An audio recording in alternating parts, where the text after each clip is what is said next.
The concept of threshold has many nuanced forms and definitions in the world of physiology. There's lactate threshold, onsite of blood lactate accumulation, ventilatory threshold, critical power, anaerobic threshold, functional threshold power, the list goes on. And we can apply many of these terms to not only cycling, but to running, swimming, and other endurance sports as well. It can all be very confusing when you're trying to set up your own training program or understand what you're reading or listening to, like in this podcast. My goal today is to help clear up some of that confusion around this topic and describe how I work with athletes on building and developing functional threshold power. First, a few disclaimers.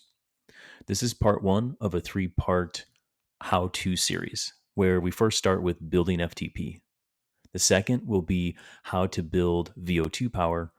And the third final one will be to how to increase anaerobic capacity. Also, threshold training is not the only thing to consider here, and I think that's obvious. In fact, I've done several episodes discussing the bigger picture of training concepts, developing all 3 energy systems, specificity of training, and a lot of other stuff. In particular, you can find that information on episodes 44, 46, and 48. On today's episode, I pull facts and resources from a variety of places during this episode, of which I cite on our landing page in the show notes. Mentors like Tim Cusick, Andy Coggin, Dean Golich, and a network of our CTS coaches have all contributed in some form or fashion. The way I like to think about it when I'm developing stuff like this that are far-ranging. I've interviewed Tim actually on a few episodes in the past, and I use the WKO5 software that he and Kevin Williams are the project managers for over at Training Peaks.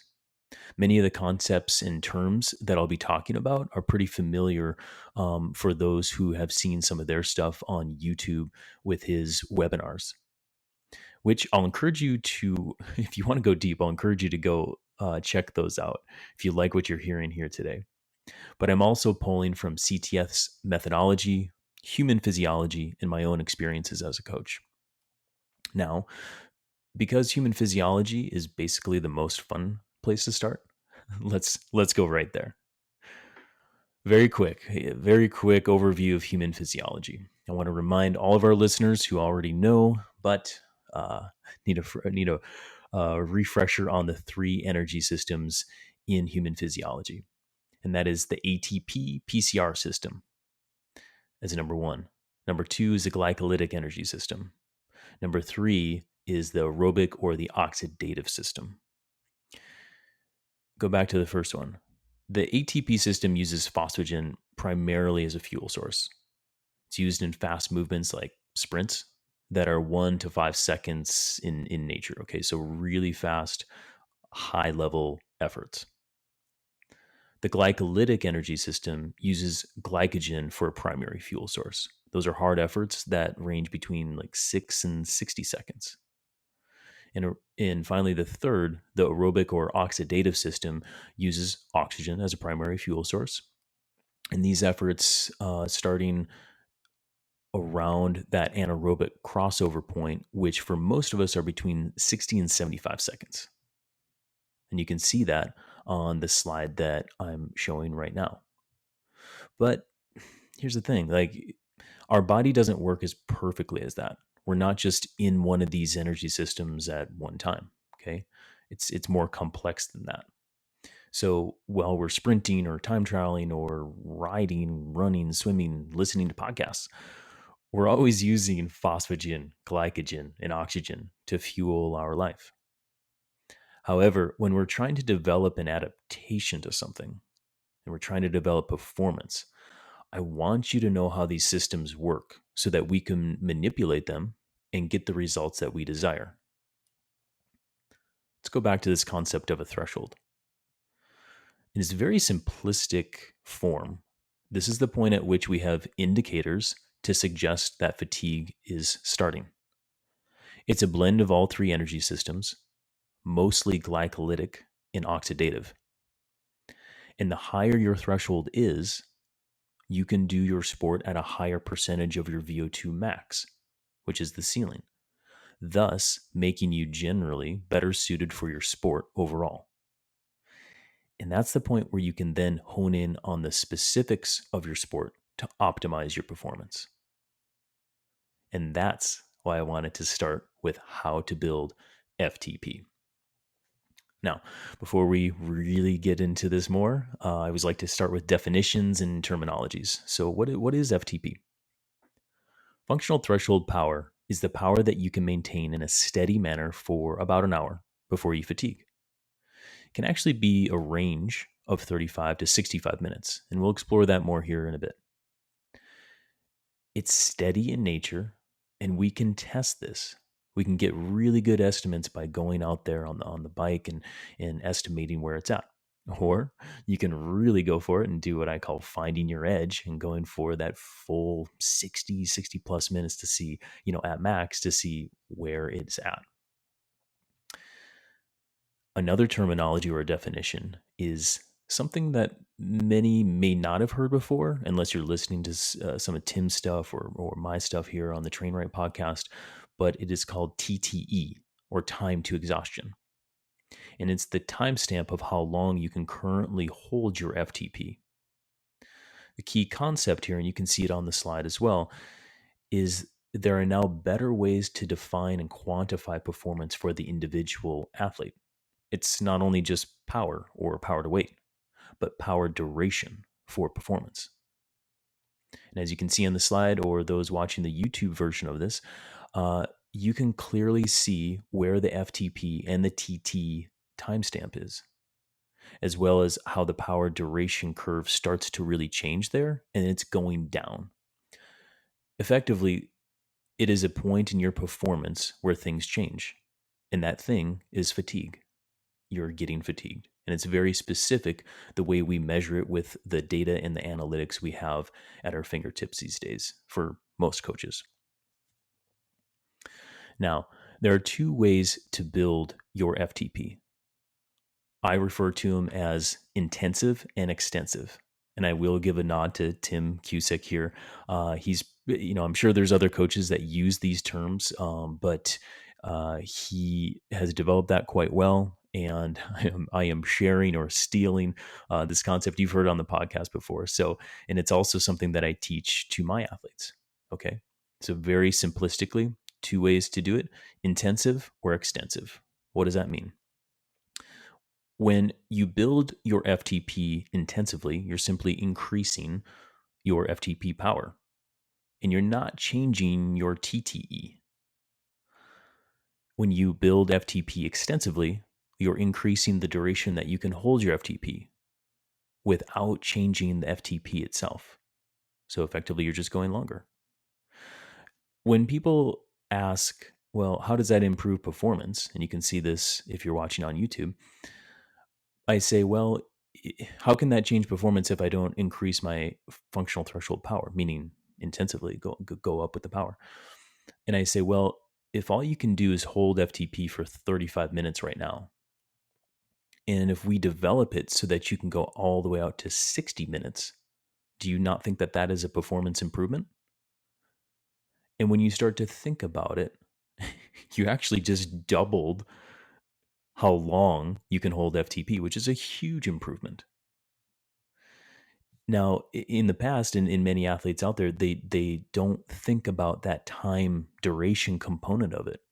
And I really want for the listeners here, I really want you to start to think about not only that absolute power that you're holding for functional threshold power, but also how long you can hold it. And then the balance of when do you want more power or when do you want the duration of that power? More on that as we go.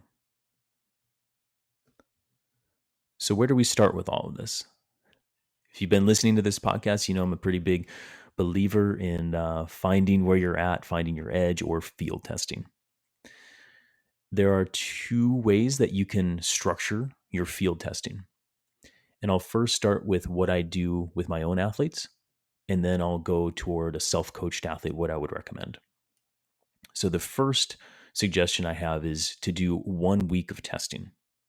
I'll pull this up for everyone who's watching YouTube, and for those listening and want more of a visual example, I encourage you to pull it up when you can, but keep on listening because I'll walk through it with you. Here you can see just a general week on Training Peaks, where Monday we start with rest.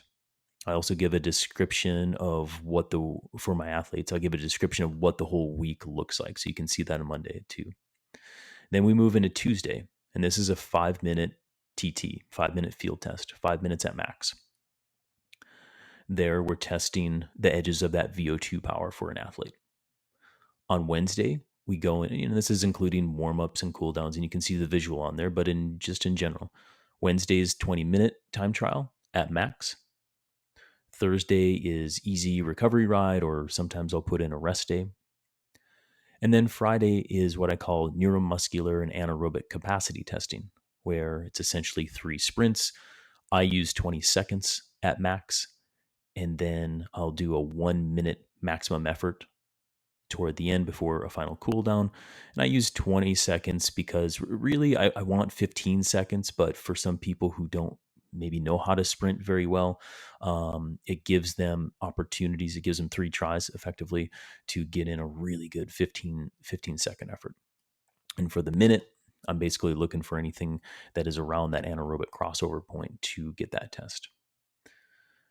Now, the reason why I like to do a full week of testing in multiple aspects on this power duration curve is because it tests all 3 energy systems and gives a really good representation of the various areas in the athlete's mean max power curve or their performance to give a really good current representation of where they're at.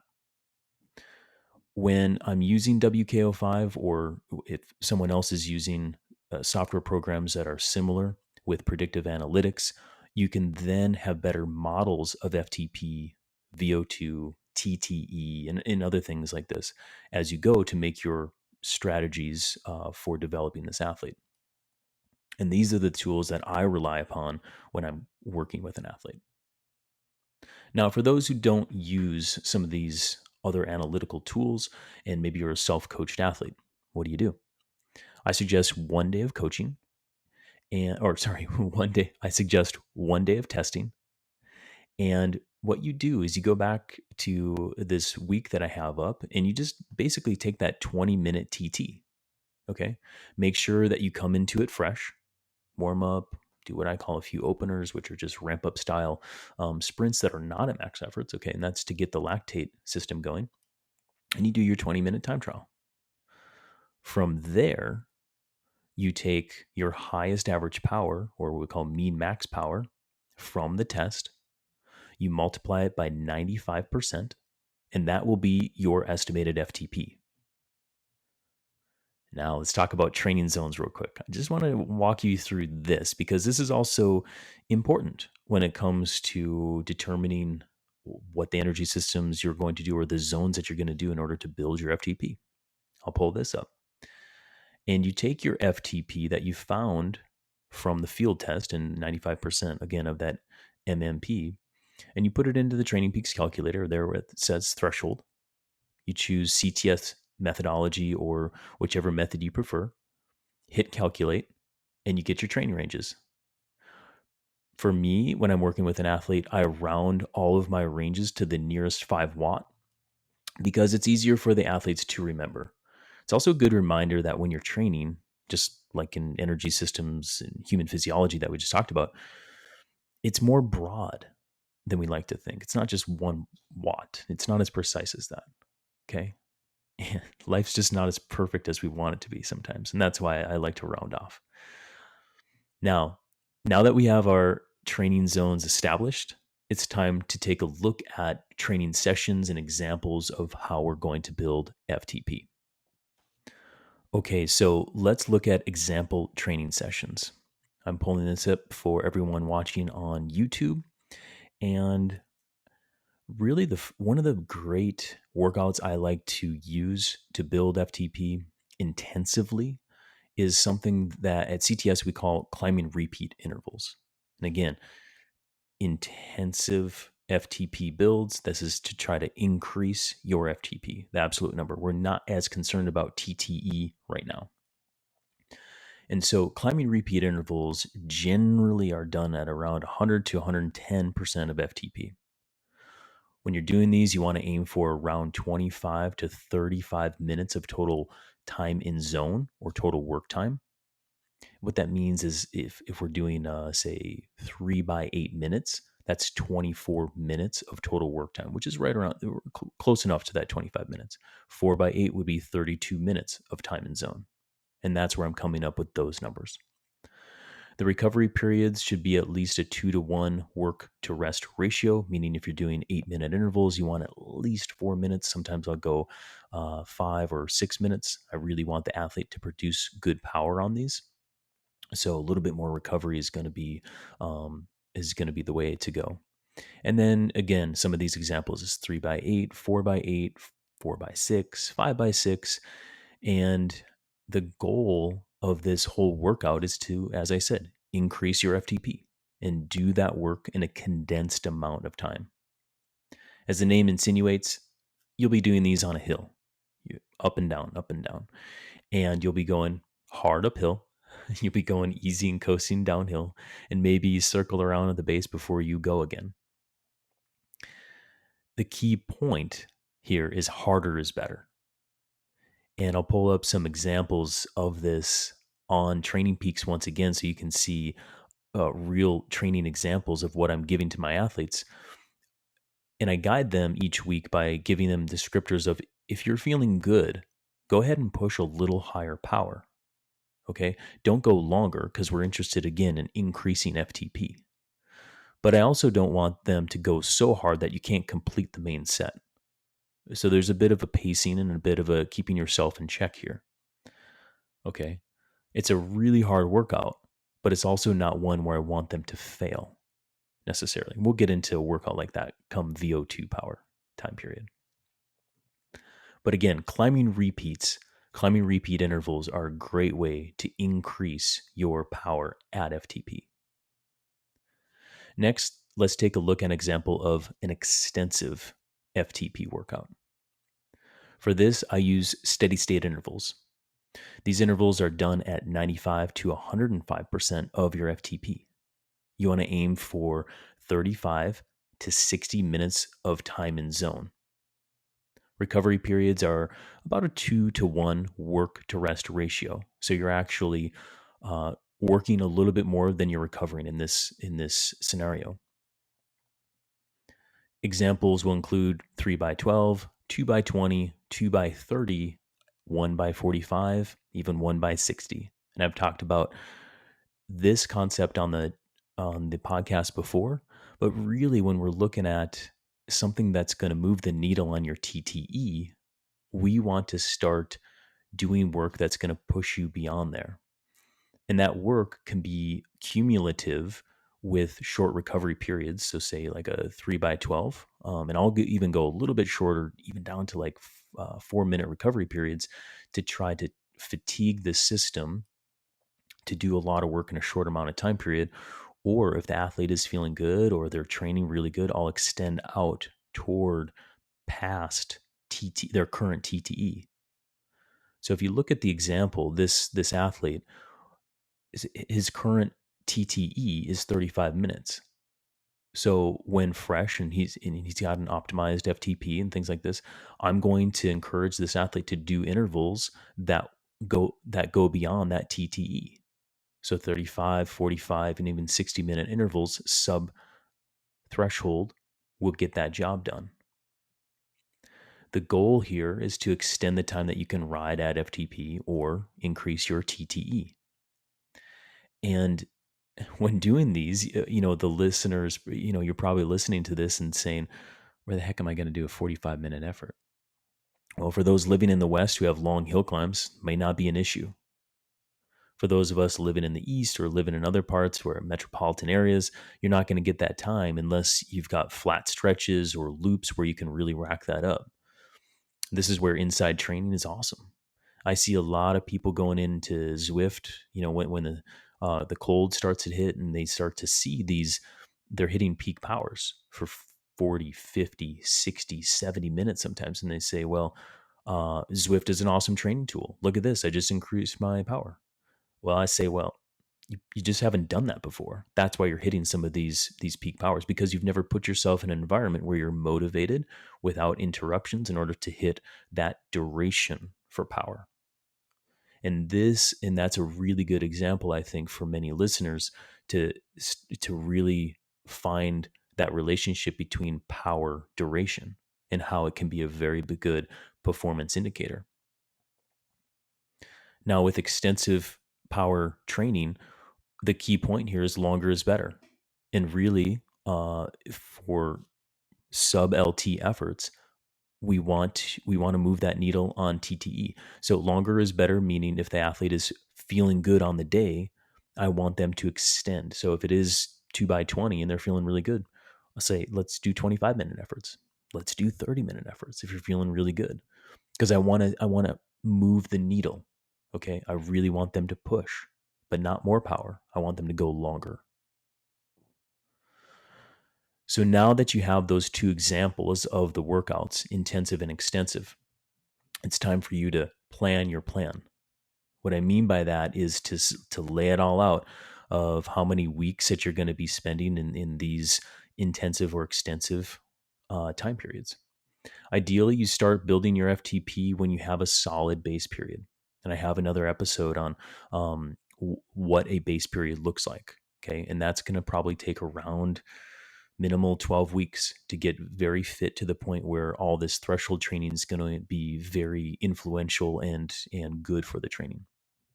It doesn't really matter if you use intensive or extensive first.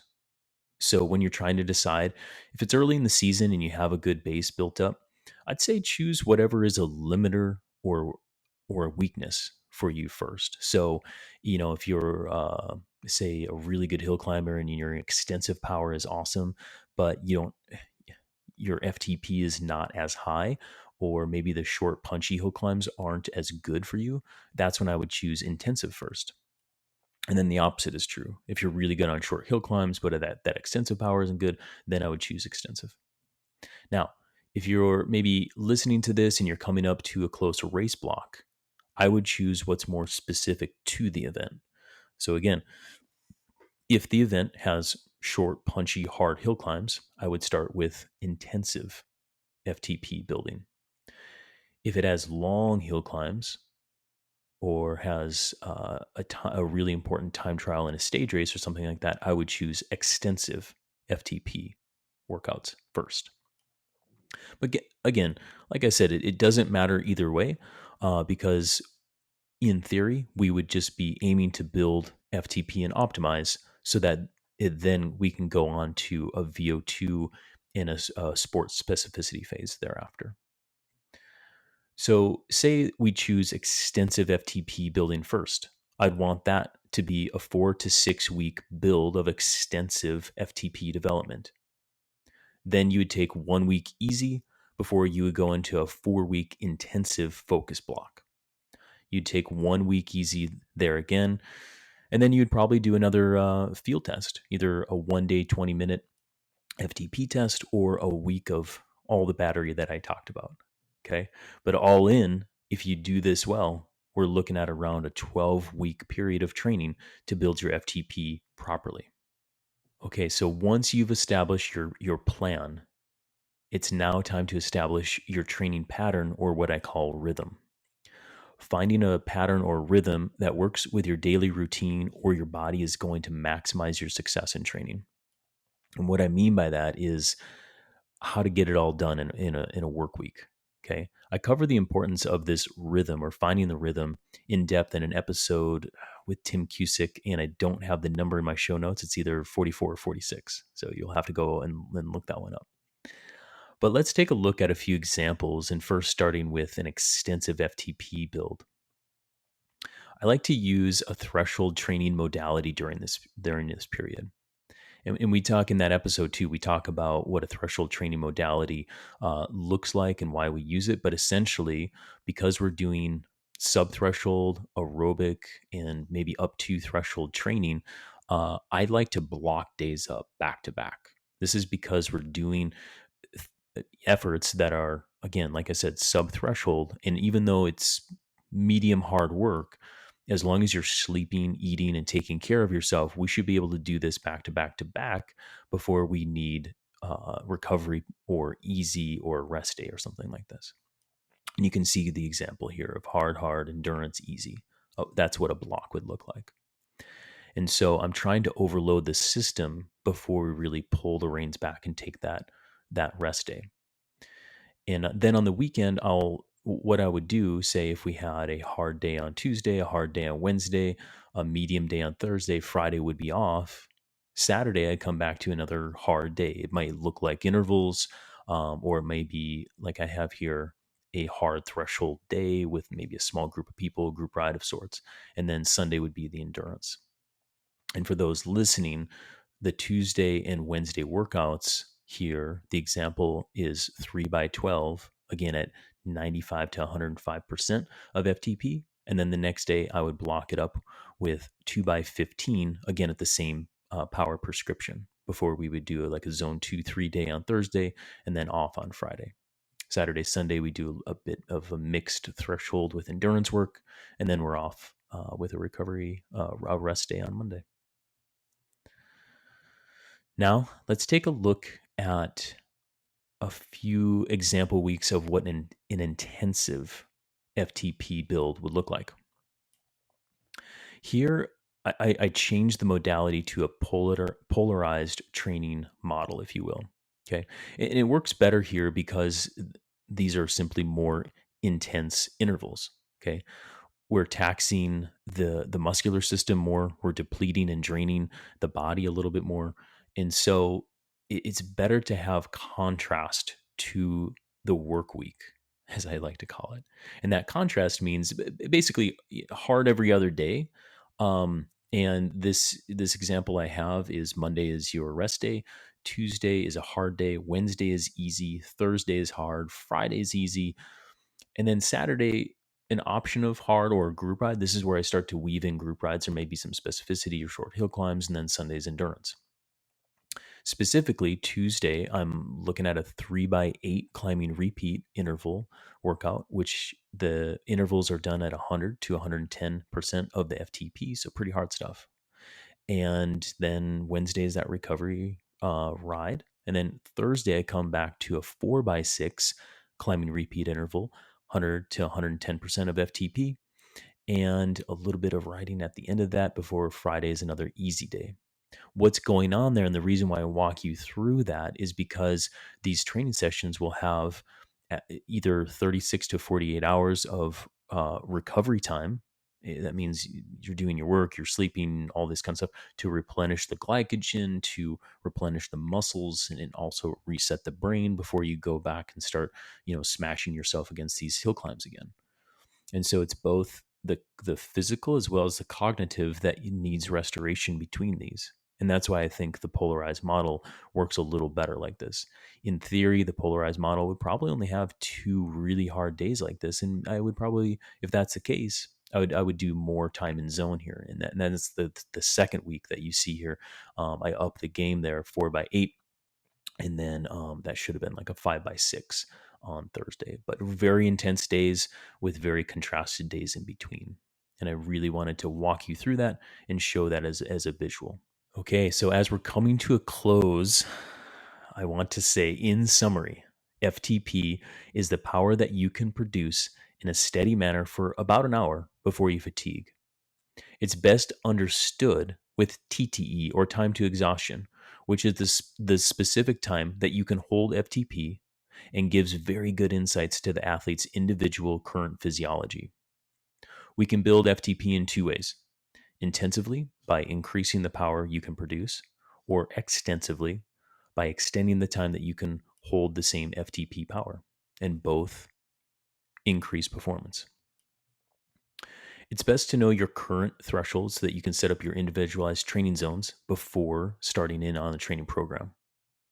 Plan out your training ahead of time so that you can stay focused on the why as well as the what of what you're doing in your training program. Finally, if you want to plan and build your FTP and you want to know where can I do this, You can go and find training programs on Training Peaks. Just head over to trainingpeaks.com. You can go into For Athletes and you can type in my name and you can find examples like this here. And if you want more help with that, hire a coach. And I know it's not a shameless plug. I mean, if you really want help, uh, the network of CTS coaches, it's our job. That's what we do. And I really encourage you to do that. If you're listening to this and it's complicated, but it's also interesting, and you want to learn more, hire a coach for a while. Expedite your learning knowledge. And I think what you'll find is a really refreshing way of using all of this information, using this science to improve your performance. And then it will empower you when you go out on a bike. And whether that's just playing super hard on the weekend with friends or going after that stage win in the next race that you have coming up, brings a lot of joy to life. And brings a lot of joy when I'm coaching people and finding and helping them in developing their performance. So, sorry, shameless soft plug there, but there's a few ways that you can find good guided ways to develop your athletic potential. And finally, to wrap, that's it. It was actually a lot more than I was anticipating when I started to create this part one.